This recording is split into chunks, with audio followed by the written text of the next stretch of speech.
Okay, welcome everyone. So this is the Hood River Soaring Season Kickoff Safety Meeting. There is credit for being here, so thanks for showing up. And for those that can't make it, we'll have this recorded and we'll put it on the website. The agenda tonight is the president's opening remarks. So Stan will talk to us a little bit. We're going to just do a quick introduction. Actually, given the audience that we have tonight. This will be a pretty quick slide. Leadership board and instructors. I think everyone's going to know each other. We'll talk about COVID-19 procedures. We'll go into the safety process, and then from there, we're just going to do three sections, three broad sections of our operations manual: the ground ops, the aero tow procedures, and then soaring and recovery procedures. And then we'll finish with some closing remarks. Hold on, minutes. Okay, so admin. We talked about cameras off. In the email, I said cameras off, and we'll leave microphones muted. I'm sure we're all starting to get savvy with the web conferencing. Just standard rules apply. The meeting will be recorded and posted on our website. The chat is not private, but if you have questions, we'd ask you to just leave all the questions and comments to the end, or you can drop them in the chat window. And I will sort of monitor that, and as guys are talking, I'll be the one to interrupt and with a question. Otherwise, we'll target to be done at 8:30, and then we'll kind of open the floor for comments and suggestions and all that. So along those lines, the objective tonight is to get through the material by 8:30, and leaves us a half an hour to talk through some of the other points that might come up. We're not intending to use this as a discussion or changing procedures or as sort of an arbitrating different viewpoints on flying and aviation, because there's lots to talk about. But I will offer that the board is always accepts those comments, and there's a board meeting that happens every month, and we will gladly discuss those into the late hours of the night. So just get with either send us an email with your thoughts, or get with one of the board members, and we'll get that put through the board, and then get our literature changed, assuming it's a good idea. I think that's it for admin. So we will start with with Stan's comments now. Stan, if you want to take it from here. And yeah. Sounds good. Thank you, Mike, and thanks, Mike and Seth, for setting up all the details of this here. And so, welcome everybody. Hood River Soaring is 4 years old at this point. We just barely a few days ago had our fourth birthday on, I think it was May 29th, or plus or minus a day. We usually would have had some kind of a celebration, but as everybody, I think it's very clear to everybody, we've had a couple of major challenges this year. The one that is all over the place, and you can't literally almost can't go outside your house without knowing about it, is the COVID situation, which has been a severe limitation on our operations. And the second, which sort of is exacerbated by the first one, is our budget and our expenses this year. We spent a good deal. We're spending, it's kind of present tense, we're spending a good deal of money on important maintenance for the tow plane. What we really needed to get done with the tow plane this year, so that it can be an absolutely airworthy and absolutely safe aircraft, which our tow pilots absolutely deserve for this year and into the future, which is why we're investing this maintenance money. Likewise, we had some maintenance to do on the 232. Which we shared with Donna, and again, all of the pilots. It's our responsibility as the club that we make all of our aircraft airworthy and safe for our pilots. And that theme, obviously, the theme of safety starts right here, and that's the whole point of this meeting. We're going to be going through a number of safety issues, both for the tow pilots, for the glider pilots, for the ground operations, and so on.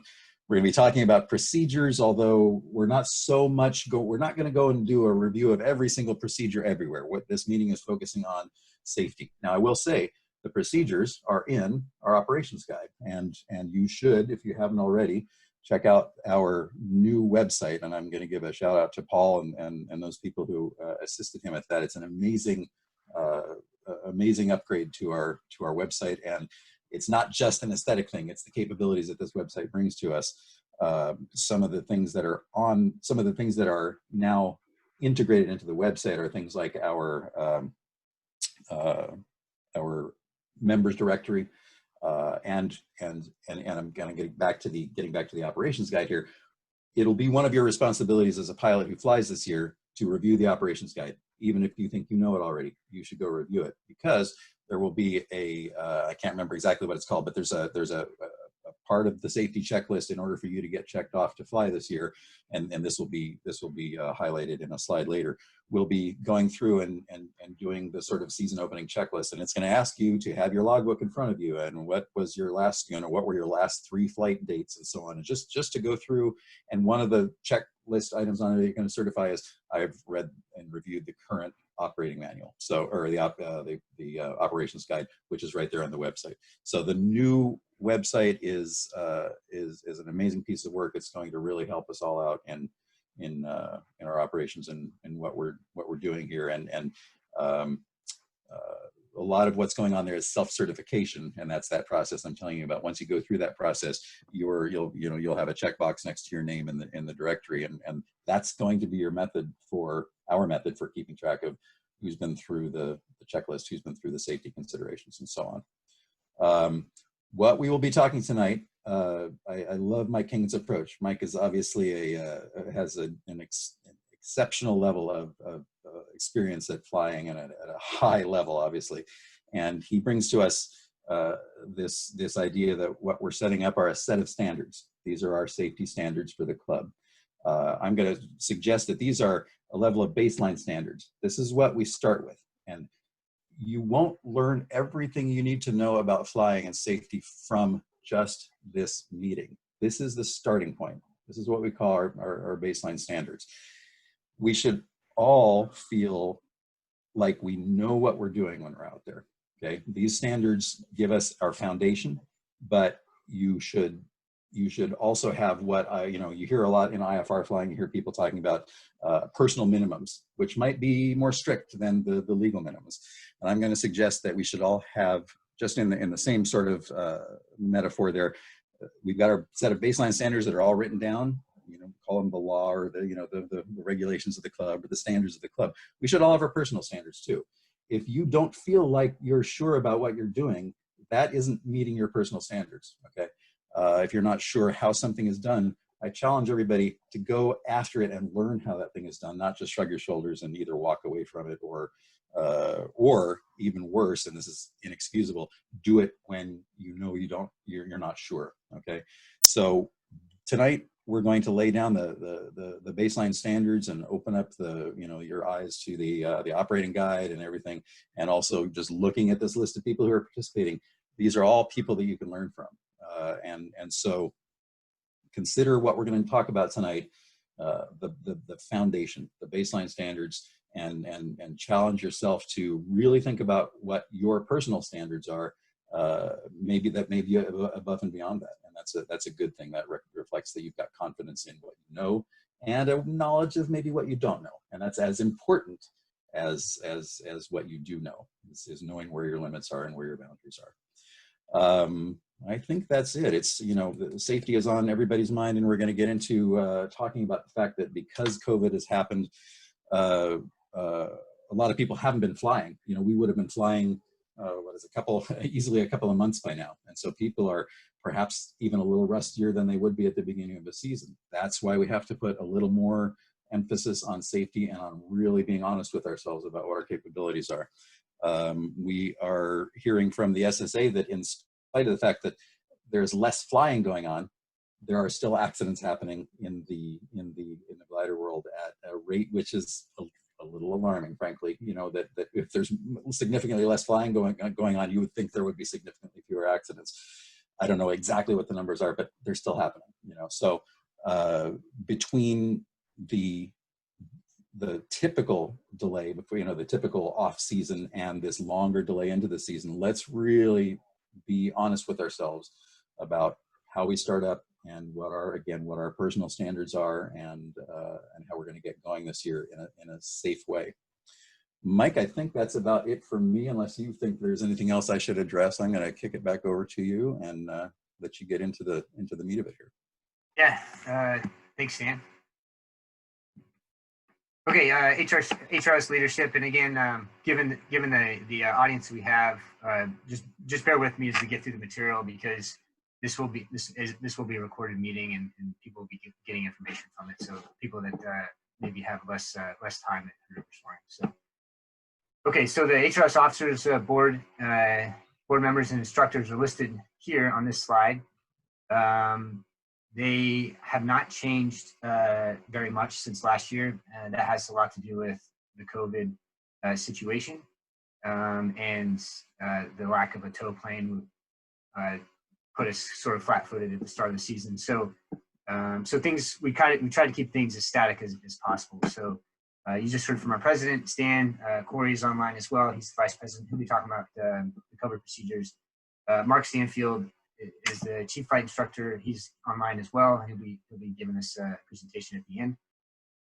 Myself, Mike Kingan, I'm still the director of safety, along with Brett Russell, who's the safety assistant. Rick Kemper's the chief co-pilot, and Rachel Beeson's the secretary. And then you can see the five more members of the board below that are at large. And I'd like to make a special note, welcome Seth Gilchrist to the board.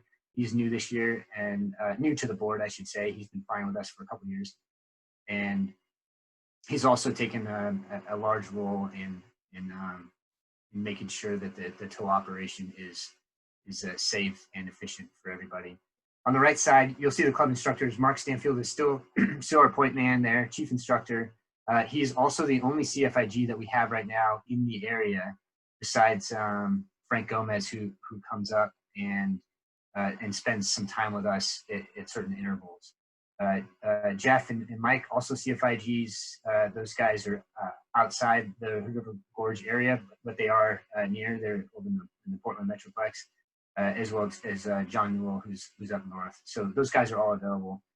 I'm also a CFI, and we have another tow pilot, Dan Shaw, who's a CFI, and we will use those two calls in some limited capacity for proficiency planning, obviously not instruction in the gliders. Hey, Mike, may I add a note?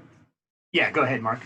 Yeah, just to the club this year, myself, I won't, until there's a vaccine, just due to the population that my wife and I work around, working in the cancer center here. I won't actually be doing any flying in the same ship with anyone unless it's her. But I'll be available for checkouts and Zoom calls and for ground things, and helping advise the other instructors. But Jeff Pinnock this year, this summer, is definitely wanting to put a lot of time in, and he is able to, or so far as I talked about, he's willing to be in a two-person cockpit with someone. Frank may be coming again here towards the end of June. Actually mid-June again. And I don't think we'll see John this year. Mike Bamberg is busy with his own club, but if he ever wants to do something here, he's more than welcome.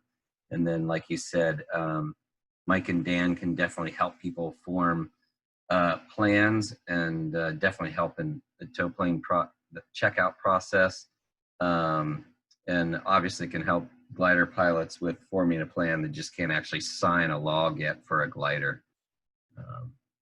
That's all. Okay, thanks, Mark. The last note for this slide is the safety committee is myself, Stan, our chief tow pilot Rick, as well as Mark is the chief instructor. So those, let's see, 1, 2, 3, 4, 5, and then Brett is the safety assistant. So those are sort of the focal points for any safety related issues. Please come to me. If you're not comfortable coming to me, you can come to any one of those people, or anyone in the club really. But that information needs to funnel to the safety committee in order for those issues to be addressed. Okay, next slide. All right, we're going to get into COVID-19 procedures here, and that'll be Corey Raisler.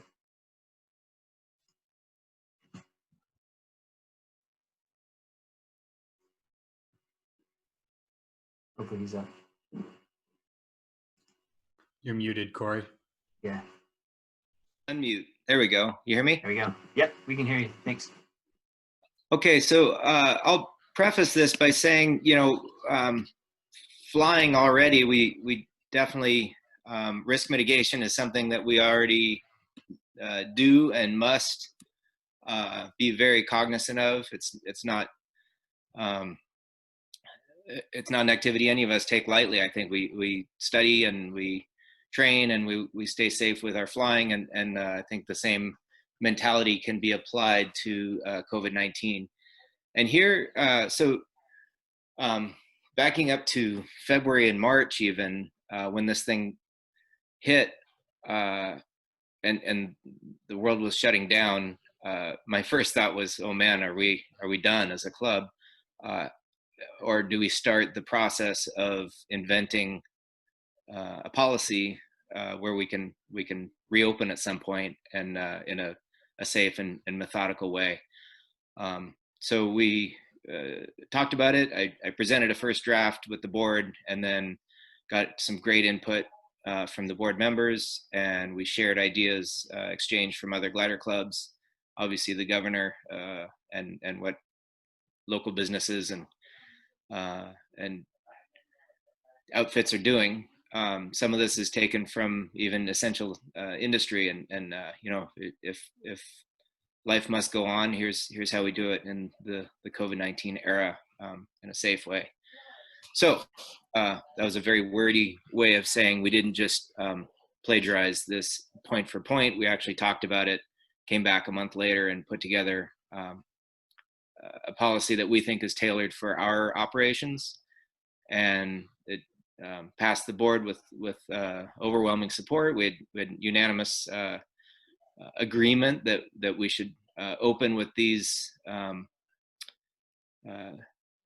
guidelines in place, and as you'll see, initially it's just targeting club members, and at some point we'll open it one step further and welcome members of the public. But for now, it's just for club members and immediate family. Okay, so tonight, like Mike said, it's not a deliberation. It's not. We're always open for input, but we'll take that offline. And there's no COVID-19 subcommittee, but if you want to just fire off ideas on how this might evolve directly to me, if you want to form a subcommittee, I'm open to that. But the idea here is that we're just going to review the policy that the board has voted to enact, and get on with it. And we'll take comments offline. Okay, so comments, precautions, our alignment with the state requirements, like I mentioned. Participation in Hood River Club operations shall be limited to Hood River Soaring members and invited guests only. Hood River Soaring shall not offer rides to the general public, at least until the governor stay-home order is lifted.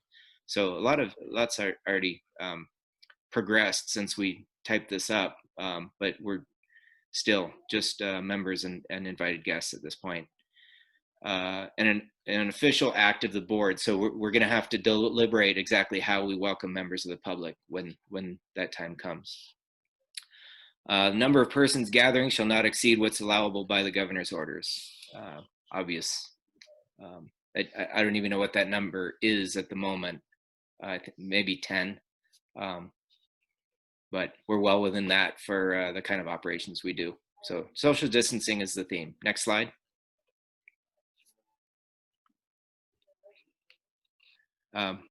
Okay, so health, hygiene, and social distancing. Obviously, no person with symptoms, COVID-19 symptoms, shall be at the glider port, period. Stay home.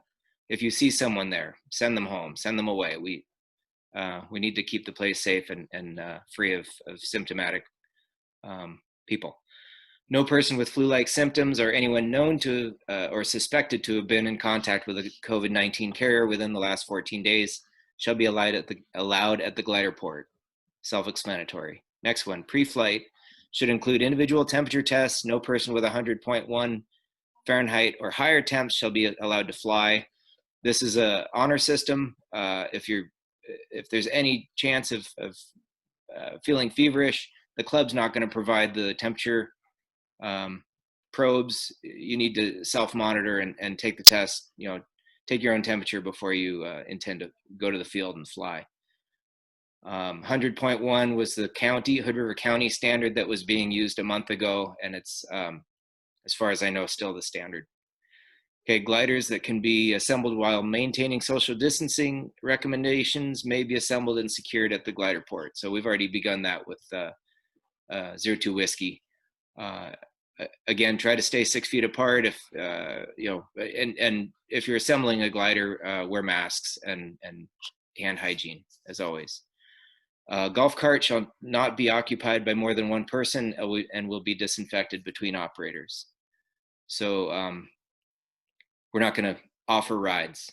Basically, if ground crew needs the golf cart to tow a glider, that's theirs until it's sanitized and handed off to the next operator. Next slide. Health, hygiene, and social distancing. The clubhouse shall be used exclusively for equipment storage. Can't remember. Not more than one person inside at a time. So it's no longer a meeting room. We can meet outside the picnic table, maintain social distancing that way. If somebody's in the trailer, wait for them to leave before you go in and get whatever you need to get. All glider occupants, ground crew, and wing runners present shall remain a minimum of 6 feet away from other people or wear face covering for the entire time that they're within 6 feet of others. So that goes back to the glider assembly and also just simple things like a rope inspection for a hookup. If you're in someone's space, definitely triple check at that point that you've got your face covering on. All operator controls, panel knobs and canopy latches are wiped with 80% isopropyl alcohol before and after each flight. There was some discussion of bleach, and we don't want to damage our cockpits with that. So we're gonna wipe it with that. Not the canopies though. The canopies will stick with the either just water or the aerosol that we've been using. We don't want to damage our canopies. Both occupants of a tandem glider shall wear face covering, masks, and eye protection, preferably goggles that wrap around the head with an elastic band. That was taken directly from Dr. Van Tilburg, the county health representative. Outerwear jackets shall be laundered immediately after each flight. So that was another one of his recommendations. If an instructor and a student agree to a dual instruction flight, he said, taking these precautions makes sense. And then afterwards, to be safe, throw your jacket in the laundry, right? Pretty easy. Attendance of each person at the glider port shall be recorded and time-stamped.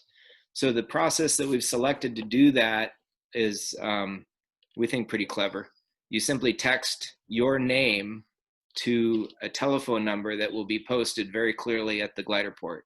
So when you arrive at the glider port, be prepared with your phone to text your name, and an email gets sent to an inbox that will form our record. And that's a way to form an attendance record of each person who has visited the glider port. In case of an outbreak, we're required, and it makes sense that we're able to do contact tracing through this check-in process. So it's very important. Upon arrival, just text your name to that phone number. Okay, so we'll have a record. Next slide.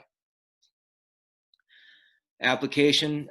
So all flights should be arranged privately and take place only when the pilot in command is 100% comfortable. So no shaming or bullying or anything. Have to be comfortable with the arrangement, following an honest discussion with the co-pilot in case of a tandem flight about their isolation over the last 2 weeks and who they've been around, signs and symptoms.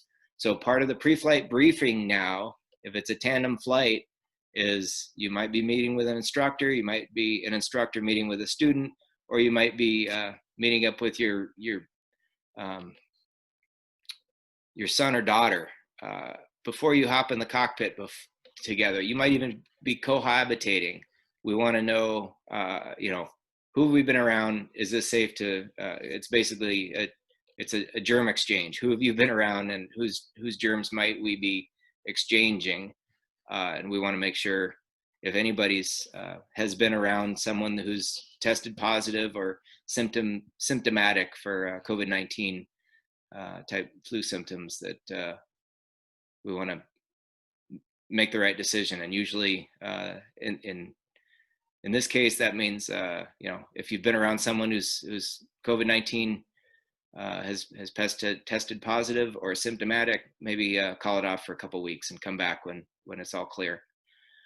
Last bullet here: all other club policies not explicitly outlined here remain fully in effect. So that's just a blanket clause. Again, I encourage people to give feedback on this policy. It is intended to evolve at least one step further when we go back to offering rides to the public. But for now, that's it. Back to you, Mike. Thanks, Corey. Appreciate that. Okay, moving on. HRS Safety Process. So we're going to go through some SSA recommendations and back in the saddle procedures here for another 5 or 6 minutes. Why the emphasis on safety? So lately, as Stan mentioned, there's been higher accident rates already, higher fatality rates. We've had a longer off season due to stay-at-home orders. And then there's these COVID-19 procedures that we just briefed are going to be added friction. I mean, if you're going to be managing safety glasses, for example, in the cockpit, and that's something you don't normally do, or a face shield that you don't normally do, that's just more things that are going to be on your mind as you launch. As you can see, okay, so the SSA has sent out an important, what they called an important insurance message. It happened a couple weeks ago. It was sent to the group, and then Mark Stanfield actually resent it to the group. So everybody should have seen it and hopefully got to read through it. But a couple of the highlights from there. So 2020 claims for the first 4 months has exceeded claims of the first 4 months of 2019, even amidst the global shutdown, by 30%. And this also includes already glider and tow plane fatalities. The next slide, we'll talk about recommendations that the SSA has provided us for getting the season started. As you can see in this chart, we've had a steady decrease in number of accidents, but our fatal accidents, which is the black line at the bottom, has actually remained pretty steady over the last 30 years. And it's kind of sad, actually. I mean, there was only 1993, I guess that was the banner year where we didn't kill anybody. So it's obviously safety is something that we have to work at for all the time. Another thing to note about this graph is that while the accidents are coming down, this isn't normalized for anything. So we don't know how many accidents there are per flight hour or 100,000 flight hours, or how do they manage the statistics. So and another takeaway is that while the total number of accidents is coming down for whatever reason that is, and fatal accidents are staying the same, the percentage of accidents that are becoming fatal is actually going up. So just kind of noodle on that, as you start onto the new season here. And I don't know. I mean, your guess is as good as mine. Why accidents are becoming more fatal? It might have to do with aircraft getting older, or generally maybe there's a change in composition of the glider and tow community. Maybe it's the fact that there's higher performance gliders, and you can look in. I mean, we have all the anecdotes of all the NTSB reported accidents. We just don't have a stronger correlation. In FY 2019, just for some numbers, reportable accidents, there was 10 gliders, 6 motor gliders, and 1 tow plane. That's 17 separate accidents, and 7 of those accidents resulted in fatal injuries. So we lost 7 pilots and 1 passenger last fiscal year. So that's what we're talking about here. Recommendations from the SSA. These are the bullets that came out in that email. So I just kind of went through them and made sure that we were doing all those things. And I think the club is doing a good job of bringing all this information on board. So, web meeting for your entire operation review procedures and the virtual ground school class for students and all the pilots is what's happening tonight. We're going to go through all the procedures. We're going through our safety process right now. Review your operational documents for accuracy, validity, and accuracy is Seth, Mark, and Paul have been instrumental in the last couple of weeks going over and creating our proficiency plan. So I'm going to talk you guys through that. But our operational documents are current and they've been reviewed, and I think they're strong. So these 2 question marks are individual, require individual action. So this will be part of the proficiency plan, but when was your last flight review, and as well as how is your passenger currency if you plan on taking passengers. And then the safety wings ground programs are obviously good are good things. And I've got a few more resources from the Soaring Safety Foundation and Soaring Society of America that I'll talk you through. But there's lots of content online, and so on a quiet evening in the next week before you get in the glider, hopefully it comes that soon. Spend an evening, have a beer, and look through some of that information. Seth has worked our currency plan for tow pilots. I'm not going to go over that tonight. And then develop a process to flight check every pilot to check currency. We've got that as part of our plan. We'll move on to the next slide. The HRS safety process is there's, as I see it, it's kind of 6 elements to this. So quality instruction, the annual safety meeting, which is what we're doing right now, the operations manual, which I'm going to take you through here in a second, which also includes the currency plan.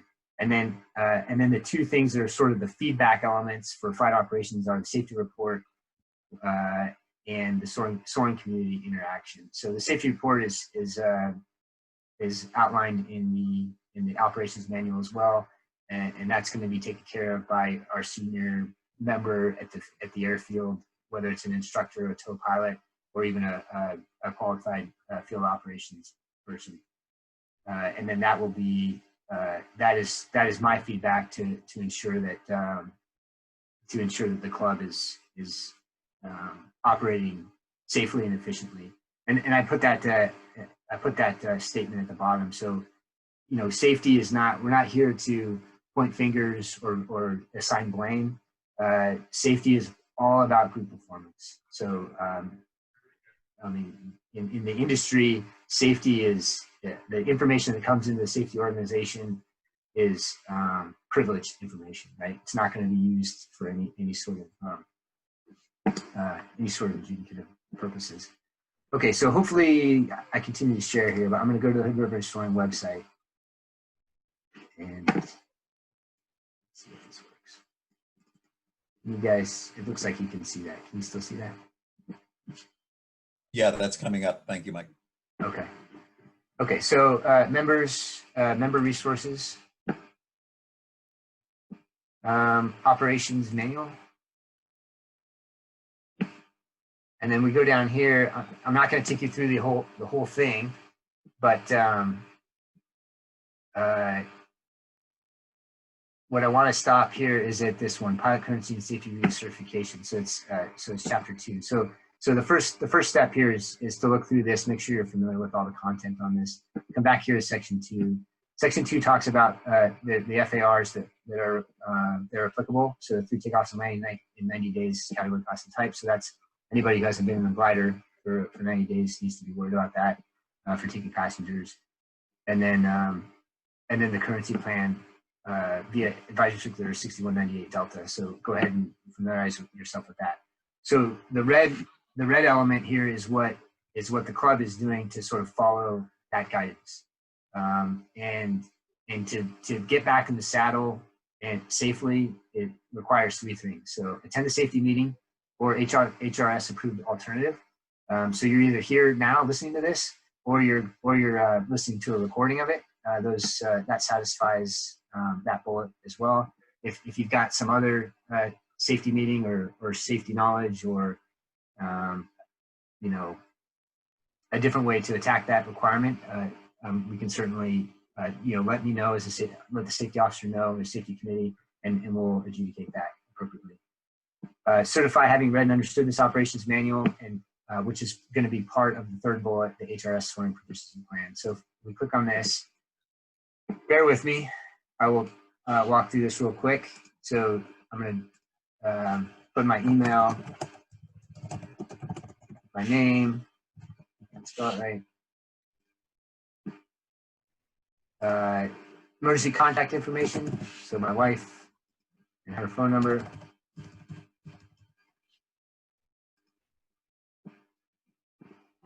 And then this is sort of the meat of it. So I did my flight review August 25th, 2019. My last glider flight was September 1st, 2019. Second to last was August 11th, 2019. And third to last was August 4th, 2019. I attended the safety meeting for the current year. Yes, because I'm here right now and I'm actually giving it. I choose my back and the saddle plan to be. Okay, so this is the meat of it. So think of this as really two options in a default, right? So either I'm already current because I have 3 glider flights in the past 90 days. You're not the person that we're worried about. So just click on that link and move on to the next page. If you're a proficient glider pilot and you just happen to not have three glider flights in the past 90 days, but you've been soaring for 20 years and maybe you had one or something like that, and this plan is palatable to you, then just this will be your plan. You're going to jump into 126. You're going to go to 3,000 feet and do some high work, and then you're going to do 2 pattern tows, and that's going to get you 3 flights. It's going to get you current, and then from there, you could weird on all the other equipment that the club has. If this 126 plan is either too onerous or it's way less than what you actually need, then just go talk to a CFI. So go talk to a CFI, and we'll steer you in the right direction, and we'll come up with a personal plan that works for you. Okay, so this is the default. It's not just for people who need instructors. It's for people who aren't current and also don't want to do 3 tows in the 126. We think that should be a pretty reasonable plan for everyone to do, but this is your out if you're not happy with it. Okay, and then we go to certification statement. I signed June 4th, 2020, submit. And that is your proficiency plan. And it goes into our database, and we can start racking and stacking people and getting you guys flying again. All right, so let's get back to the presentation. Okay, resources. So this is a clip on the right side. Is a clip of a kiting event that I found on the Soaring Safety Foundation. So the Soaring Safety Foundation has great flight training videos and scenarios, flight safety videos, and it has an incident database as well. This stuff is really good at sort of simulating reenactment of actual accidents. So I would recommend this site for sure. I'm sure all you guys are familiar with it. And then the first one here is Soaring Society of America. Has the NTSB accident summary, the Soaring Safety Foundation annual reports, and the Glider Aviators model code of conduct were 3 things that I pulled out of that right away. And I was going to go into the website and kind of show you where all that is, but obviously we're already running behind. So that's those are the resources that are at our fingertips, and both SSF and SSA do a fantastic job of researching this information and making it super digestible. So if you find yourself looking through the FAA websites for NTSB, not finding what you're looking for, just head to one of these sites. And we pay for it, and they do a great job of collecting this information and putting it in one spot for us. So with that, we will move on to ground operations. Gideon is going to talk to us about ground ops, tow ropes, and weak links for the next few minutes. So Gideon, if you can open your video and unmute your mic, I'll pass it off to you. All right, then. Can you hear me? Yep, I got you. All right, just a moment.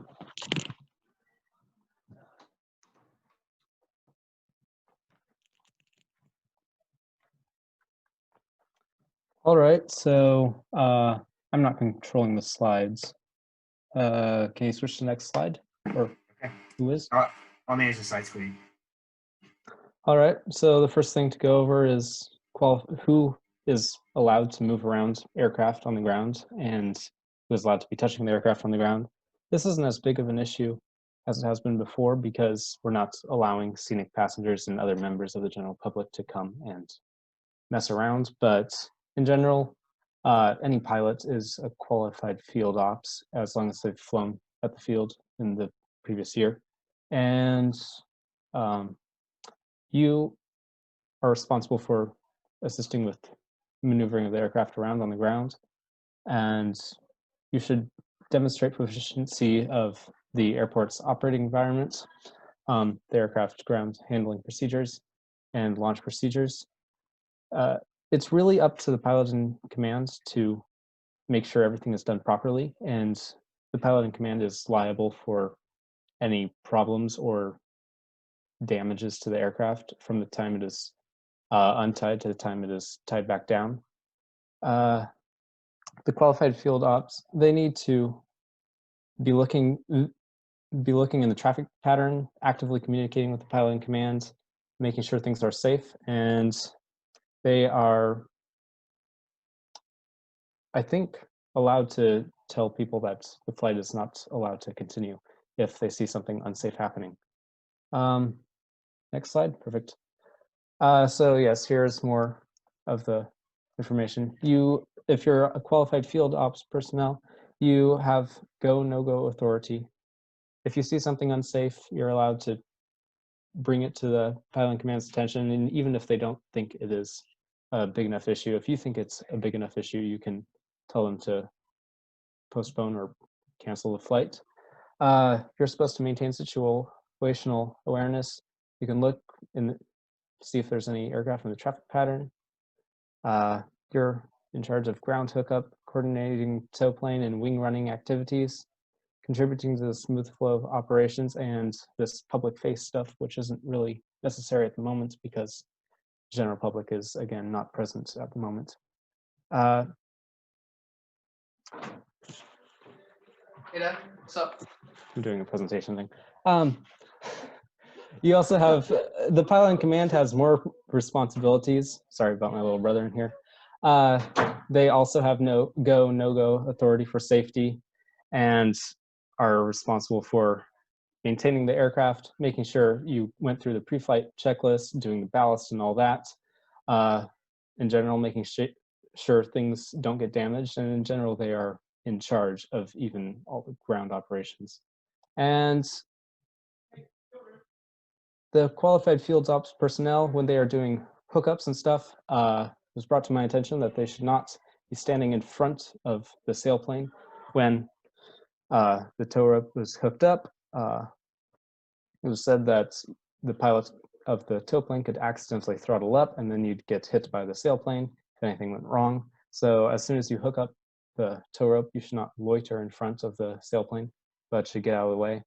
You're also sort of supposed to make sure that the canopy is closed and latched and that everything else is situated, but you can't do that properly when you're in front of the aircraft. So I'm not quite certain what the consensus was there.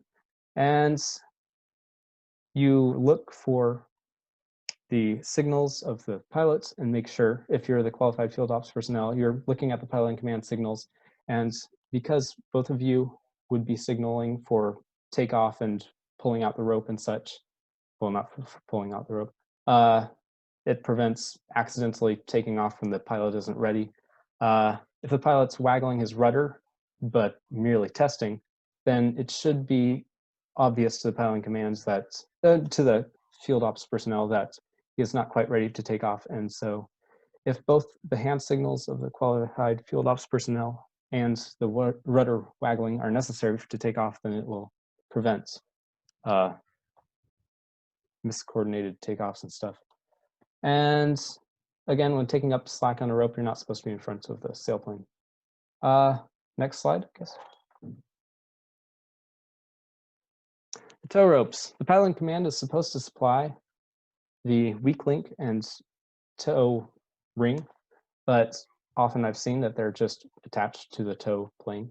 And it is the piloting command's responsibility to make sure that these are inspected, but the field ops personnel should also be inspecting them. There are two types. There are the toss rings, which are smaller and two hooped together, and then there's the Schweitzer ring, which is just a single one. The toss ring, I know it goes on the K-21.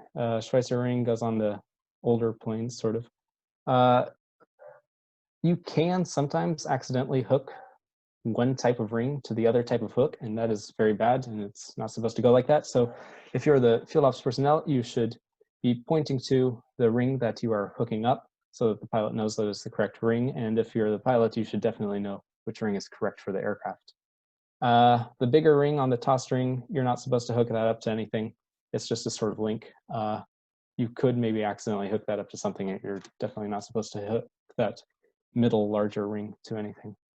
The weak link provides a safe breaking point. So if the rope becomes overstressed, then it will break at that point, and it won't break somewhere else on the rope, and it won't break the airplane's nose off. You could go back. I don't need to go there yet. Or actually, yeah, sure, you can switch to the next slide. All right, perfect. Tow rope, as far as I know, has a breaking strength of 2,000 pounds, original and without any weak link added. And to make sure that it breaks at a safe spot and before the airplane breaks, you need to have a weak link. The total breaking strength of the rope needs to be between 80% and 200% of the sailplane's all-up weight. So if you had a sailplane that weighed 1,000 pounds, the rope's strength would need to be between 800 pounds and 2,000 pounds. So that is typically achieved with this weak link. Some aircraft, some sailplanes, if they're heavy enough, you wouldn't need a weak link. But we will probably be using one anyhow. There is a sleeve attached to the rope. It's plastic or nylon or something. It stiffens it and prevents it from wrapping around the tow plane's rear wheel.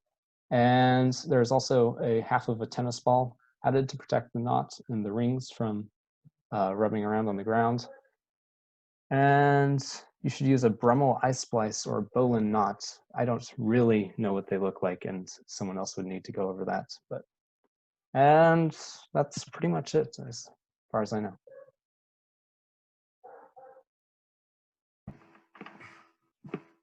Okay, thanks, Gideon. Yeah, I just wanted to reemphasize that that the QFOP, the Qualified Field Ops Personnel, is an important team member when we're out there. That's the person that's really watching for all the everything that's happening around the airfield, right? Because there's we have one runway basically that as far as the port sees it, we have one runway, and so anybody who needs to use the runway is going to affect our operations, and it's really the responsibility of the QFOP to kind of keep an eye on that for everybody. So certainly if he or she sees something that's needs to halt the operation, then that's their call, and they are a significant part of that trio of agreement that needs to happen in order to launch a glider. Right. Okay. Okay. I think Seth, was there any? Did you see any other comments? No, I thought that was Okay. fine. There are a couple of things that I'm going to talk a little bit about in the Aerotow portion, and I'll just go ahead and add more color at that time. Yeah, that sounds good, and that's a good segue. You can go ahead and take it from here. I'll operate the slides for you. All right, sounds good. Next slide, please. So the fundamentals of what you really need to know for Aerotow safety are on this page, and that is your ground signals. That's for field operators, typically are on the left, and then for the aircraft, in-flight signals are on the right. And these signals, we use them all the time. I think most people here, looking at the attendance list, will be very familiar with these. It's a really good idea to revisit them. Particular things like glider cannot release, moving out to the left and wagging the wings. Those kinds of things are, may not get used very often and are easy to forget. So I think those ones are good to remember. And if you go to the next slide. These ones highlighted in red are the ones that are really critical for safety of the glider and the operation. So stop immediately, release tow rope or stop the engine now in the bottom left-hand corner, and on the right there, if the tow plane is wagging its wings, glider release immediately. Those typically are indicative of a pending emergency or an ongoing emergency that needs to be handled immediately. So know all of these and be on a special watch out for these particular ones that you can see here. So next, please. Let's see. Okay, next slide. So staging and takeoff. So at Hood River Airport, we really have three different locations or three different stages to a takeoff. And in this diagram here, you can see I'm envisioning my future Hood River soaring environment where we've got a multitude of tow planes waiting in the wings and ASK-21s lined up on the field. But in reality, it's a little bit less flush than that. But starting at position number 1 there, this is really your tow planning. This is where you're talking to the tow pilot, you're talking to the other people in the glider if you're flying with a co-pilot or with an instructor. You need to make sure that your tow pilot knows where you want to go and they know how you want to get there. All of these things do come up. So things like tow speed. Are you flying with a particularly heavy ship? This comes up with the 232. And you want a different airspeed versus a light ship because of the carrying capacity of that particular glider. What are the current conditions? You're doing your planning of your flight and understanding how that might impact the tow. And also, of course, your I am safe. You want to make sure that you are personally ready to go. So once you've got your tow planning done and you've communicated all of this stuff, we move out to the staging, which is at position number 2 right there. So here, your situational awareness is absolutely key. Understanding who's in the pattern, who is waiting to take off. I think knowing that somebody is waiting to take off is something that you should really try and be attuned to. These are people who may pull out onto the runway behind you and limit your options during a rope break. Watch for all of these kinds of scenarios. Are you feeling rushed? If you're feeling rushed, maybe it's time to just push off for a minute and let whatever's happening that is pushing you subside or move on. Coordinating with your ground crew, making sure that they know where they need to be and where they should be, and just sort of highlighting what Gideon was talking about. One thing that I saw a lot last year was hooking up the tow plane to the glider and standing at the nose of the glider or in front of the wing of the glider and indicating for rope take up until it's taut. Really, what we'd like to see as tow pilots is that once that we've got you hooked up to or got the glider hooked up, that there's nobody in between the glider and the tow plane that just doesn't absolutely need to be there. We've got somewhere around 1,000 pounds of thrust on that tow plane, and we don't need to have somebody's leg caught in a rope or knees taken out by a glider wing on it by accident. So hook up the glider as ground crew and move to the wingtip and proceed with the rest of the procedure from there. rope inspections, knots, tow hook test, all of these things need to be done at this stage. And really, throughout all of this, the tow pilots really appreciate communication. So if you have something, if you're going through a delay, or if you have a thought, something that you want, we have a radio. We have a great radio in Tow 7. I believe the majority of our gliders now have radios. That I think, in fact, maybe all of them do.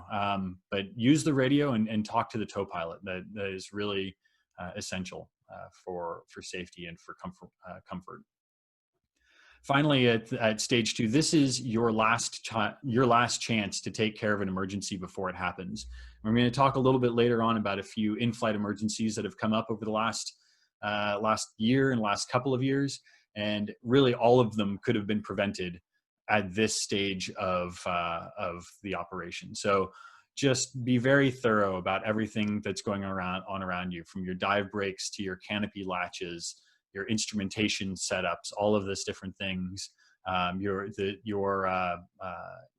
comfort and your seating position, all that stuff is going to come into play because you could be on tow for a little while, and make sure that you're ready for it. Finally, the takeoff, number 3. So we're in motion at this point. The goal is to fly directly behind the tow plane. Of course, do not fly above the tow plane. If you lose sight of the tow plane at all, then you must release immediately, deploy air brakes, and try and get your glider back down onto the ground, because once you lose sight of the tow plane, you're putting not only yourself but the tow pilot at very grave risk.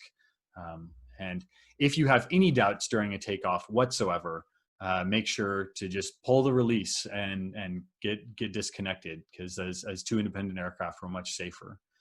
And I did have one story I wanted to recount of my own from last year, or maybe it was the year before.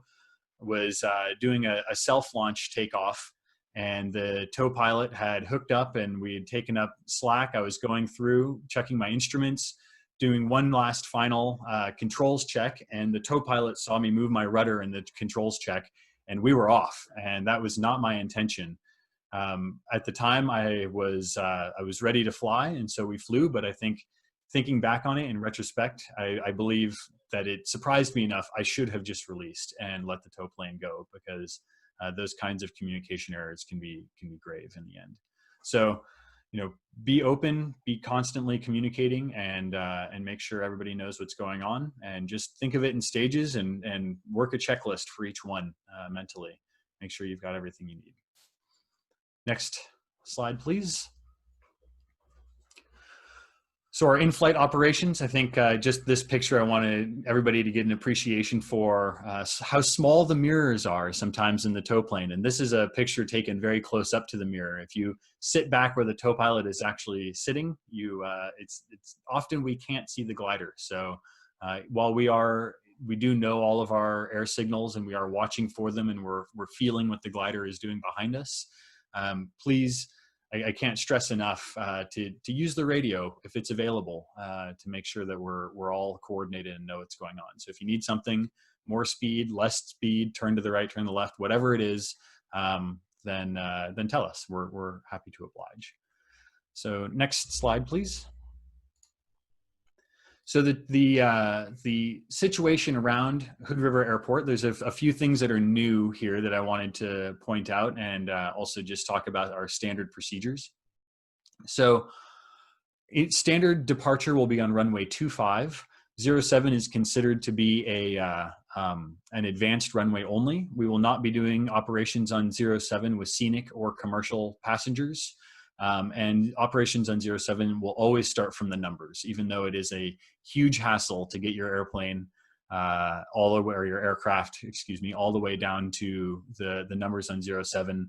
The options, we all are aware that the options off of the end of 07 are very limited in terms of emergency abort sites. So for 25 is what I'm going to concentrate on. We are allowed to fly off of 207. I just want to make that clear, but it is up to you to coordinate with the tow pilot and make sure that everybody knows what's going on and everybody is comfortable before departing on off of 07. So the standard departures on 05 will follow what we're calling the standard tow pattern that is shown here in yellow, and it will go along Tucker Road. It will then turn along Tucker Road as well. As you all know, Tucker Road makes that big bend there. We have a noise abatement zone. This is a new procedure for us in this year. The goal is to, if it's safe and altitude is considered to be safe, the tow pilots will throttle back to achieve a lower climb rate, but also lower the noise signature of the aircraft so that we don't just trying to be good neighbors.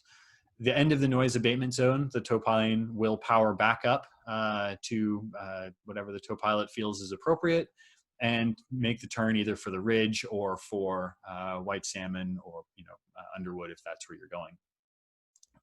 Pattern tows, shown in the yellow there going off on the left, releases between the RC Park and Hood River Valley High School. New this year is that we're allowing tow pilots to make a left-hand turn and join left crosswind to left downwind to come back to the airport that direction. That is only if able. So if there's no other traffic at the airport, the tow pilot may choose to do that. If there's other traffic at the airport, the tow pilot will make a turn to follow the glider down the right-hand pattern. And we made that choice both for noise reasons, but really because the pilot of the tow plane is able to keep better distance from the glider and able to keep better visual of the glider, and also taking a longer route back should deconflict the glider and the tow plane. So aborts from these standard tow procedures from 2.5 our preference on the abort. Our preference on the abort is to abort into the pattern, and that is an abbreviated pattern tow. Upwind landing is if you don't have the altitude to make an abbreviated pattern or a full pattern, turn back and land upwind. And there's also the RC field, which I have shown in red. And I think that it's unlikely that a glider will find itself in a position where it's the best opportunity to ditch is at the RC field. But for tow pilots, that is a very viable landing option. And for the tow pilot's information, according to the numbers for the Pawnee, with a 20-mile-per-hour headwind from the center of the runway, you need about 600 to 900 feet altitude to glide to the RC park. Once you get over the hangars, you really need 450 to 600 feet altitude will get you over the RC park. So for tow pilots, just keep that in mind as an abort option. I see that Mark's put a comment into the group chat here on self launches. You can use your air brakes and spoilers up to alert the tow pilot that you are not ready. I think that's a great way to do that. Let's see. And on Saturdays, WAM also does fly gliders or aircraft without radios, and so be extra vigilant for those sorts of things. And they fly left traffic. Yeah, thank you, Mark. Appreciate that. Communication.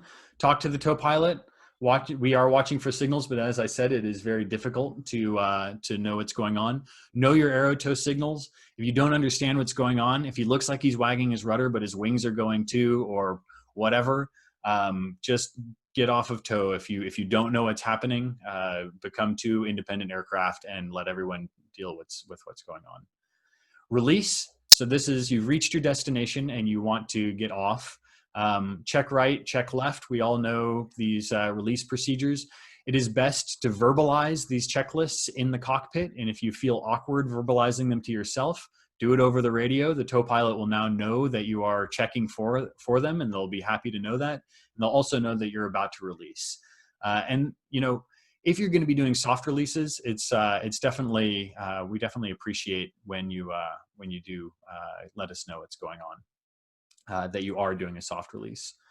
If you don't have the confidence in your soft release skills, if it's not something you've practiced, if it's not something you're familiar with, don't soft release. It is better on the Schweitzer tow hooks in particular to soft release, but it is not. They are allowed to do it, and especially in a pattern tow, what we really don't want to have happen is a botched soft release where the glider is still attached but has a high sink rate and is then pulling the tow plane around. So if you have if you have any doubt in your skills at all there, just pull the release and do a hard release. Yeah, and that's it. So on the tow, you will, on release, you bank right, tow plane banks left. Don't forget that. Next slide, please. So I've got a couple of accidents and things that have happened over the last couple of years that I wanted to quickly highlight. So if we go to the next slide, thank you. Very recent, Byron Airport. Many of you have probably heard about this particular accident. There was a kiting. Tow plane or aircraft went above the tow plane. They were able to release, but it was too late and the tow plane lost control. The early reports, and these are not an NTSB report, but early anecdotal reports, are that the glider pilot reported having a canopy problem, which distracted him and just, only 100 feet or so off of the ground. So again, this is one of those things that it's position number 2 on the runway, could have been taken care of and would have presented a tragic accident. The second one, Saratoga Springs, New York. So there was a glider that lost control, resulting in a pitch up. This is a kiting on takeoff, and the glider released, but the tow plane lost control and crashed. The glider was hooked up with a CG hook. This was appropriate for the glider, but the suspicion in the report is that it's possible the glider CG may have been the actual CG of the glider may have been too far aft, leading to a difficulty in controlling the glider, and resulted in this particular kiting incident. So, some of our gliders are equipped with CG hooks. Don't use them. It's definitely safer on AeroTow to use a nose hook when it's installed and approved. So this is one that, again, position number 2 on the runway, or this one, given that they were supposed to fly with the CG hook, probably during staging, position number 1 in my diagram really should have been caught. Another one, this one I found was very interesting, a glider at Bourne Field, or Bourne, I'm not sure how to pronounce the name, but Bourne Stage Field. So a glider canopy, this is a 2-position glider. The rear canopy came open during flight at about 3,000 feet. This should not have been an incident which caused any sort of crash. This is a safe altitude. Canopies come open. The canopy gets lost. That's okay. You just fly your glider into somewhere safe. The pilot asked the tow pilot to transition them closer to the airport.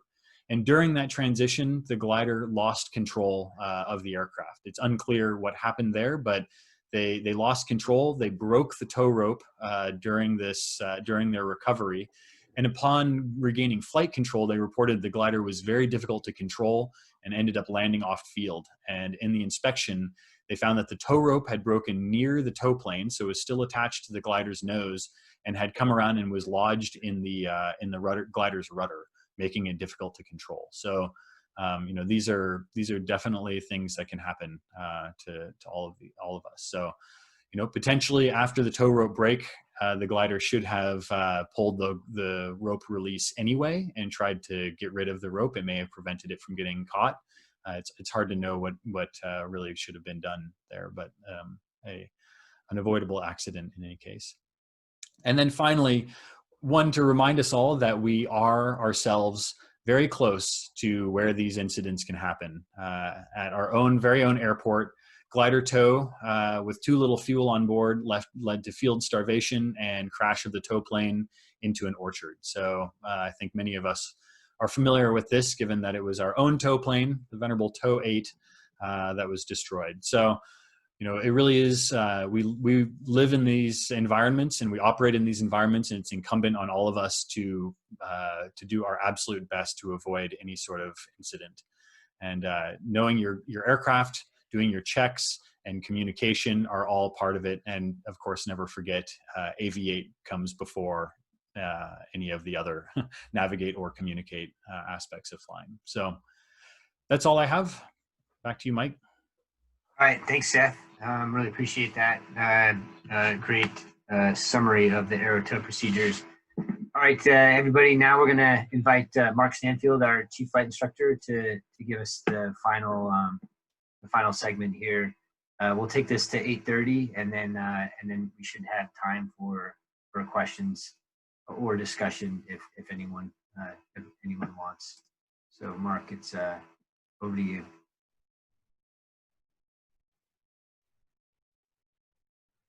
Thank you, guys. Seth, that was awesome. Good job. Soaring and recovery procedures. And Mike, if you could go to the next slide. A little bit, this is a watered down version of what I did last year, but mostly the basics. And the basics is where a lot of individuals get into trouble, like not closing the canopy and things like that. And so everything in here red is something you should be saying out loud, especially if you're flying with someone else, and that helps them double check you, or if you miss something. And I've heard 2 other great webinars through COVID where other instructors, one for power and one for gliders, was saying, talk to yourself out loud. And not a must, but I highly encourage it, because myself, I know that I'll catch things that I miss. So again, aviate, navigate, communicate. Last year, I mean, I taught a lot last year, and saw a lot of things, learned a lot of things, and saw a lot about human behavior and how pilots react. And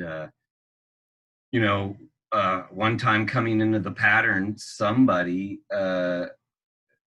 with a student in the 232, another plane was coming in and made a call, and they totally, all they were worried about was finding that guy. We're both got our eyes out the window, which is good, but he stopped flying the airplane. And I kept prompting for the landing checklist to start, and he didn't. So then I kind of just slowly started going through it and taking it over. And had we not done that, we would have landed in the golf course. And that's just one of many of my own situations. I don't think any of these are really close calls, but it's just things that happened, and it's basic things. So always fly the airplane. There's my preferred email address. I know a lot of people use the markstanfield74 at Gmail, but if we could start using the mas@hoodriversoaring.org, that would help me out. Great. Next slide, Mike. So again, back to what a few people have said here tonight, risk mitigation and safety is what we're here for. This doesn't come without risk, but as much preparation that we can continue to talk about and continue to teach basics, and then work on the next level, intermediate and advanced stuff. We can have a lot of fun and do it safely. And so I was glad to hear I'm safe earlier from Seth. And so the PAVE thing really works. I really think about this just as I'm driving to the airport, the pilot, and I go through that I'm safe, illness, medication, stress, alcohol, fatigue, energy, eating, whatever you want to put in that E. Do you have your certificate and ID on you? Go through your aircraft. Your environment, what are your NOTAMs, what are your weather, what are your personal minimums, is this the day? And now we got this whole COVID thing to deal with. And then just external pressures, like we're really doing this to have fun. And but there are some people using this for stepping stones. Little Ian tonight is he's down in Arizona going to get his private, but starting at 16, he could be an astronaut. So we could be watching him on the next SpaceX video someday. So, so this is, we're from the level of beginner to professional here. So we're all trying to interact together. Next slide, please.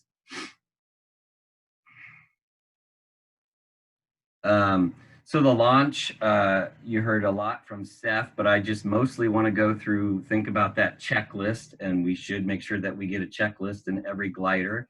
And you know, you're welcome to make your own checklist, especially have a CFI or CFIG help you. They got to have these basic items on it, right? Your altimeter, adjust it to your field, ballast, very important, especially for some of us smaller guys. Your belts on for you and your passenger. Your controls, look around, make sure they're actually moving, make sure they're actually free and correct. Your cable looks good. If it's not, let's cut it and retie it. Maybe we need another Corey how to tie these things class. Corey and Paul, I believe. Your dive brakes closed and locked. Double check that. Where's the direction coming from? Is it from the left or right? We don't care if it's quartering northwest, this is that, wherever you're sitting at for takeoff, is it from the left or right? And that's because your emergency plan, if less than 200 feet, if that thing decides to break or the tow plane decides to blow a gasket, you're going straight or to the right, going to avoid that tow plane. They're going to try to go straight and go left. If you're above 200 feet, you're going to turn into the wind, which is going to help you get that nose down, turn into the wind, and come on back. And then much, much higher than 200 feet, make an abbreviated pattern. And then at the very end, canopy closed and locked. And the ground person should be asking that, are you locked? Yeah, I'm locked. You know, maybe we can invent some hand signals or something for that double check of that lock. Okay, next slide, please. I'm clear, he's clear. So just as he was talking about, Seth was talking about on the release, I'm a big fan of people using this phrase, I'm clear, he's clear. And you really got to look where I'm diving, where you're diving, am I clear? And then making sure when I'm diving off, is he actually clear? You're not going to release and then he's like, you put him in a tough spot of, oh, there's the ridge and there's 4 gliders right there. Maybe you just kind of wait and let him pass all that. He probably sees them, but just in case, he's got a lot going on too. And he's trying to manage a little spinny thing out front there with a whole bunch of gauges and an engine. So regarding the release, we always go out to the right just a tad.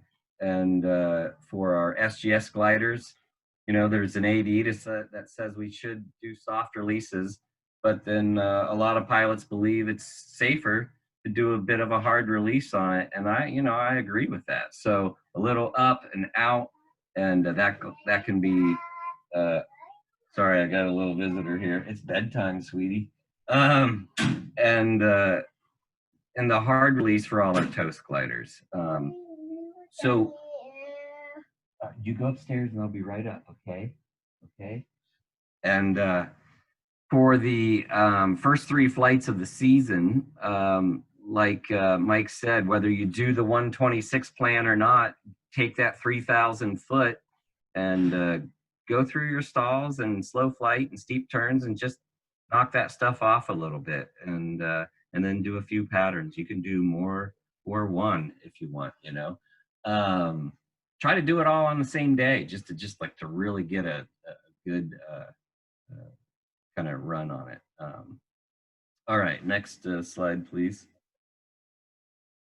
All right, situational awareness. As soon as you get off that, as soon as you release, most importantly, just to, I generally like to teach the students or teach anybody I'm flying with to just slowly start to turn right and find your best glide speed and keep turning until you find your airport. And at the same point, the tow plane's diving.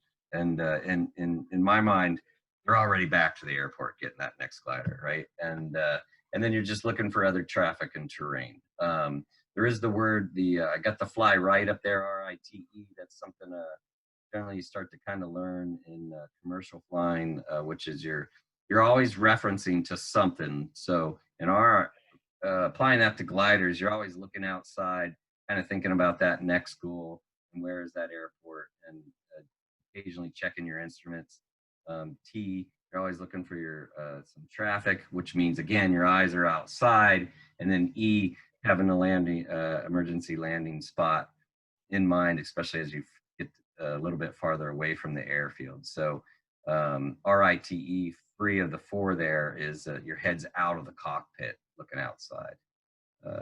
Next slide, please. So again, just an emphasis on the pattern toes for everyone. You know, we used to kind of turn down and head down, but I really like that we've started just flying into the northwest wind.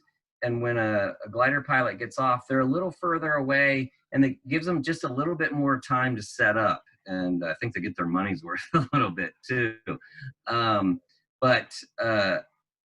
When we do this, or when we do those patterns, co-pilots left immediately. Obviously, you're not diving. We're already low to the ground, and but glider pilots nose down and right immediately. Okay, and because we've had a lot of well, I say in the slide here, almost hitting the canopy or the glider, but it's hit it. Fortunately, it hasn't actually hit like the canopy part where it's ever like cracked it.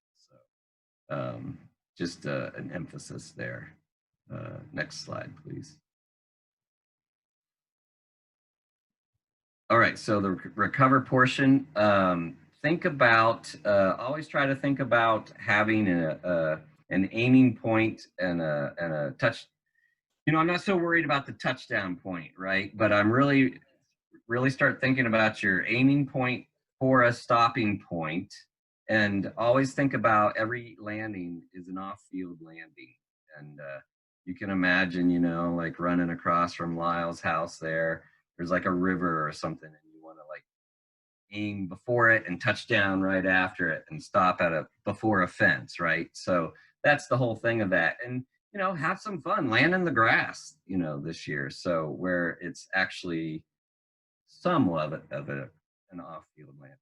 Okay, let's go to the next slide, please.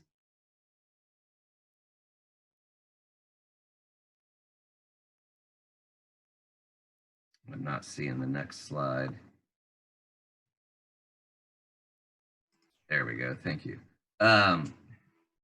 So the landing checklist, right? You're either out with an instructor, we're out having a lot of fun, and you've been up there a couple hours, excuse me, 2-3 hours, and you've been making decisions about a lot of other kind of flying, like how do I find lift and not land up here on Baldy or something like that, right? And now you've got to change your mind and get into the landing thing, the landing mode. And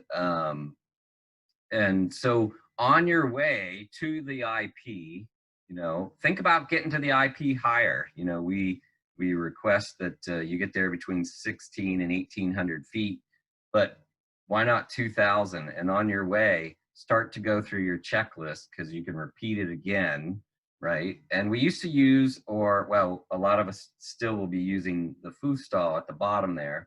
But there's my new pretty glider I just bought down in Warner Springs. And when I was down there for my flight review down there, I learned a new checklist, and it's have you met GF watts? And the G is gear, the F is flaps, W is what is the wind on, A is airspeed, T is set your trim once you got that airspeed all set up, looking for traffic, and your spoilers and spot to land. You can still use the foostal. They told me my landing checklist sucks because it doesn't tell me where the wind is, and but you know, that's what the SSA taught us. So it's all about learning, right? So, and that's little Ian there standing next to the glider. He had a good time down there too. He went with me. But that's the landing checklist. Get on it before you're getting to the IP. And then if you have a airplane with retractable gear, you're going to want to repeat that a couple times. Next slide, please. So constantly, once you're moving from the IP and you got your airspeed set and everything, you want to ask yourself in the pattern something like this phrase: high or low, fast or slow, right? And obviously, if you're high, you're going to be using some air brakes. If you're low, you're going to be closing your air brakes or shortening your pattern. And then fast or slow, using your pitch to determine what you need to do to stay on your airspeed. Because in the end, you come in hot and fast, and we're pulling you all the way down from 7. And that's okay. You can use the whole runway. It's much better than landing in those trees that I still stick way too high by the barns, 500 feet before 2.5. So ask that through the pattern, constantly judging where you're at, whether you need to, and when you need to turn. Obviously, when you think you need to turn base is when you think, I'm not going to make it back to the airfield. So it's okay to come in a little high and have to use a lot of spoilers. Like I said, we'd rather you be safe. Once you get on that base or the final, fight for that center line using your aiming point, right? And half spoiler landing is the goal. Do you need to use that forward slip? Does everybody remember what a forward slip is and what it's for? Losing altitude, and your side slip for your crosswind. I kind of like to always joke about how many landing strips do we have at Hood River, and Mike is right, we only have one. But when you look at, we have had a situation, last year we had a pilot where in a 126 that the seat popped back, and they did the appropriate thing and pulled the release and came back on the runway.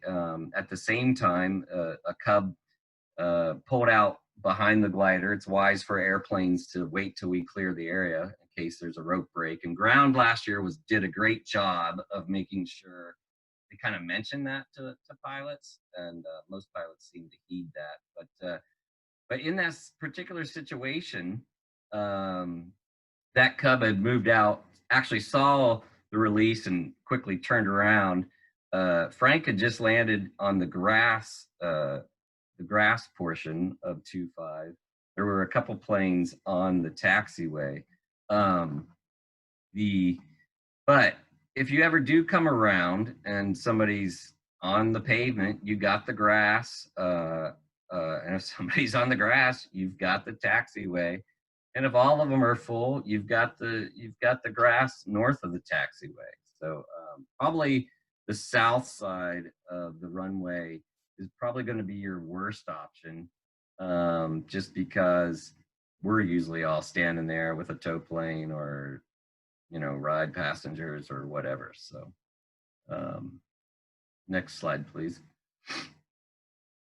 So after landing, if there's any maintenance issues at all, notify the officer so that we can either look at it right away and get it fixed, or put a sign on it or something saying, hey, this isn't flyable at the moment. Ensure, next thing there says ensure aircraft is marked not to fly. Try to leave the plane in as good or better condition than you found it, and then everyone fill out your pick online. Other than that, let's have a good, safe year, and I'm looking forward to it. Thanks, Mike. Thanks, Mark. All right, awesome. So it's 8:30, so we finished right on time. That's great. At this point, Seth, if you, I think you've got a better. I can probably pull up comments here. I think the only comment in here is from Corey thanking you, Mike, and a host of other people. Yeah. So yeah, okay. All right, so appreciate that. This was it was great to put together. I think we've had a lot of great engagement from the board and the other officers and instructors, and I'll give it let's give it a few minutes to see if so questions come up. So here's one, Brett. Will club stock a supply of disinfectant for cleaning? Corey, can you talk to that? I think most of the stuff is supposed to be. I took on the COVID-19 stuff, so I'll start. I'll make sure that there's some disinfectant out there at the beginning of the season. I'm personally gone the first 3 weeks, or well, the second 2 weeks of June and the first week of July, out on a business trip, so I won't be able to restock. But I'll get us off to the right start. Sorry, early during Mark's presentation, I stepped on him a little bit with my text, thanking Mike for putting this together. I also want a few more acknowledgments behind the scenes. You know, Mike's front and center on this one, and I applaud him for the leadership that he's headed up. Is exactly what this club needed at exactly the right time. So thanks to both Mike and Seth for setting this up. Next, behind the scenes, Paul and the new website has really put in some amazing effort. He's also got a fundraising campaign that shouldn't go unmentioned. I'm sure Stan's going to say something about that. The new website and the fundraising efforts, like Paul just can't let it go. It's awesome to see him working behind the scenes like that. Ron fulfilling his duties as a treasurer and really voicing concerns when the bank account is drying up. We do need the fundraising to work, and Ron taking care of the club's financial health or looking after it has been really valuable. And probably the most important, and from a safety standpoint, that behind the scenes, Russ Reed, our neighbor, has been growing grass. I mean, our glider port is looking great. And even more importantly, making sure the annuals are getting done right on the 126s, the 232. The guy has just been a machine of maintenance effort, and good maintenance on gliders equals safe aircraft. So I wanted to make sure those acknowledgments went out because these guys are just busting their balls to putting in the effort to make sure this season starts off safely. It'll be a slow later season start, but these volunteers are really kicking butt. So thank you to those guys. Thanks, Corey. Appreciate that that summary there. So Brett's got another one. The golf cart without permitting a standing rider on back should work with social distancing and will help. Should work with social distancing and will help with managing logistics. Brett, do you want to jump on and you have a question there? Oh yeah, well, I it's often very, very helpful to be able to have two people in the golf cart, you know, when you're retrieving a glider or whatever. And I can understand the concern about having two people next to each other in this COVID environment. But if you had one person driving, another one standing up on the back, the person who's standing, their head's up in the airstream and they're not anywhere near the other person. So just a suggestion. Yeah, we'll definitely take that on board. And, you know, I think the bottom line here for the COVID procedures is we need to do our due diligence. So no one's going to be out there policing. We need to police ourselves. And Brett, you bring up a great point. I mean, if it's all about being in the airspace around people. If you feel like you can do that, then go ahead. I think what we're trying to avoid is having multiple people from different germ pools sitting in the cart together and swapping seats and using the steering wheel and that kind of stuff. So let's take the intent of the COVID-19 procedures that Corey and the rest of the board is sort of dutifully and created for us and do our best with them. And Mike, if I can jump in on that one, you know, again, I'll go back to your approach to safety, which is setting standards. And part of the idea behind the standards is that we all understand what the baseline is. And then at the point where we, work around the edges of that, we make sure we're communicating with each other. So my thought would be there is that if that's not an unreasonable thought on Brett's part, and that what you want to make sure though is that you don't just jump on the back of somebody else's cart who's expecting a standard that nobody else is going to be there, that you've talked about it beforehand, you've agreed that that is within your, each one of your personal boundary, you've come to a real meeting of the minds, and just make sure that's happening. And that's sort of how a lot of these things need to work, is that we just need to be talking to each other and making sure we are all on board. Just like the PIC of the glider and the PIC of the tow plane both have to be on board, and either one of them can veto, you know, that kind of thing. Yeah, thanks, Dan. And yeah, without any more comments, I just wanted to thank everyone for giving us their time, and I'll happily turn this over to Stan to close it out for everybody. Thank you. Yeah, and Corey was right that I did mean to. I forgot to put it in my notes at the beginning, and I won't go on for very long. But I just want to come back to the sort of the theme I talked about earlier about a challenging season. You know, we always seem to have a challenging season one way or the other, but boy, this one's hitting us hard. Within these safety standards, we've talked about how we're meeting the challenge of COVID, and I just want to reemphasize there that this is the baseline standard, and we may individually have specific standards. You heard Mark Stanfield say that he's got a standard because of the environment that he is in professionally. He is going to set a certain standard for himself in terms of his exposures to us, and him exposing us to himself, and that's a you know, very thoughtful and reasonable way. So we've all got to think about what are. You also saw you know, I brought up the idea of personal minimums, and I saw that come across.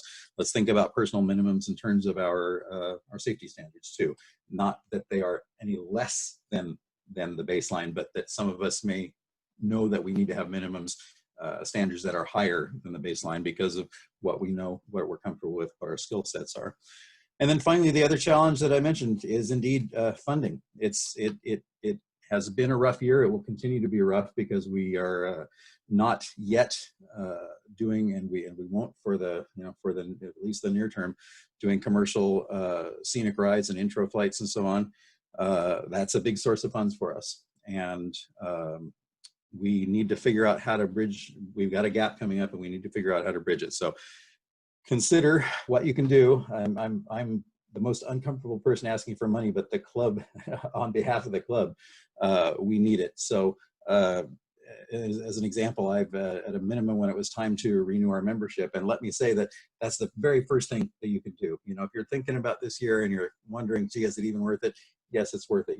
Please still be a member of the club. Please still step up and at an absolute minimum, you know, do your club dues. Probably the people that are joining on this meeting tonight are not the people that I most need to prod on that point, but do what you can. I did a lifetime membership last year to get the K21, and as soon as the notice came out this year, I did a donation equal to a year of club dues, just to, you know, kind of make up that difference. Because what we really did with the lifetime memberships and the 5-for-4 memberships is we kind of took out a little mortgage. We took out a little mortgage from our membership dues for future years, and so that's sort of my helping to pay that mortgage bill. Is I just did a donation this year of a year of clubs dues. So I challenge the rest of us who did annual, 5-for-4 and lifetime memberships, consider doing something like that. Whatever you can do, help us. We're looking at all kinds of other things. We're looking at taking out some temporary, I think it's the SBA loan and so on. So I am optimistic, and I am knowing what we are and the way we have met challenges in the past. I believe we'll do it again this time. So I think that's about it on my part. Let's get out there. Let's operate safely. Let's be safe aviators and good neighbors to our community, and hope we'll see you out at the field. May not shake your hand, and it may be from a slight distance, but we'll see you out there. Anything else from you, Mike? Go ahead and close it out. No, thanks, Dan. And just to reiterate, everybody, we will post this recording on our website or somewhere where our website will have access to, and please stay tuned for TOW 7 when she's complete, and we will certainly start sending out emails and once we find the day that we start kicking this off. So in the meantime, please go and hit that proficiency plan. It's like I just went through. It's a couple minutes, quick survey, and if you need to talk with an instructor, let's get those discussions going so that we can hit the ground running.